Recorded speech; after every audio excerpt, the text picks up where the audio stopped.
দরকার নেই এরকম প্ল্যাটফর্মের, ঠিক আছে? ভদ্র সহকারে ভিডিও বানায় তো সেই জন্য ইউটিউব আমাদের ভিডিওগুলোকে প্রমোট করে না, কোনো সাপোর্টই করে না। সেই জন্য আমাদের ভিডিওতে ভিউজও আসে না। কেনই বা আসবে? আমরা তো ছোটো ক্রিয়েটার, ইউটিউবের কোম্পানির যা পাওয়ার কথা ছিল তা তো পেয়ে গেছে। তো আমাদের মতো ছোটোখাটো ক্রিয়েটারকে সাপোর্ট করে কোনো লাভ আছে? তো আমার মতো যারা ছোটোখাটো ক্রিয়েটার আছো তাদেরও সেম অবস্থা আমি জানি। তো আমি ভিউজের কথাই আসছি। তো সেই জন্য আমি আমাদের কাছে একটা ছোট্ট কথা বলি। একটা দিদির চ্যানেল, আমি চ্যানেলের নাম নিচ্ছি না যেহেতু। তো সেখানে কী হয়েছে, দিদিটা শর্ট ভিডিও বানায়, লং ভিডিও বানায়। তো সেখানে শর্টে তোমার টেনে টুনে হয়তো 5 থেকে 10টা ম্যাক্সিমামের কথা বলছি আসে ভিউজ। আর বড় ভিডিওর কথা তো আমি, লং ভিডিওর কথা আমি বাদই দিলাম। তো একদিন স্ক্রল করতে করতে দেখলাম যে ওনার সবকটা ভিডিওতে এরকম 5, 10, 15 এরকম ভিউজ। তো তারপর দেখলাম যে একদিন উনি জিন্স টপ পরে ভিডিও ছেড়েছে। তো সেটা দেখলাম কম করে 2 থেকে 3 হাজার ভিউজ। মানে কি বোঝাতে চাইছে যে আমাদের নোংরা ভিডিও বা খারাপ ভিডিও এসব করতে হবে? কখনো না। পয়সার জন্য আমরা এটা করতে পারবো না। যারা করছে তারা করছে, কিন্তু আমার দ্বারাই কমপক্ষে এটা হবে না। তো যাই হোক, আমি এই বিষয় নিয়ে আমি কথা বলতে এসেছি তোমাদের সাথে।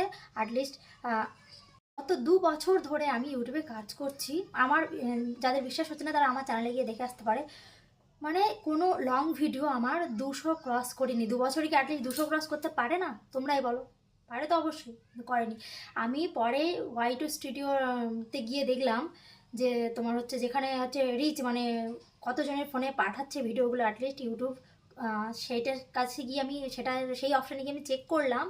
কিন্তু সেখানে দেখলাম 10টা, 5টা, 20টা এরকম মানে যদি ভিডিও পাঠায় তাহলে কি করে সম্ভব? আমাদের কোনো ভিডিওতে কি ভিউজ আসবে এরকম করলে? আমরা তো কোনো ভালো ভিডিও বানাচ্ছি, আমরা কোনো খারাপ ভিডিও তো বানাচ্ছি না। তাহলে কী সমস্যা আমি বুঝতে পারছি না।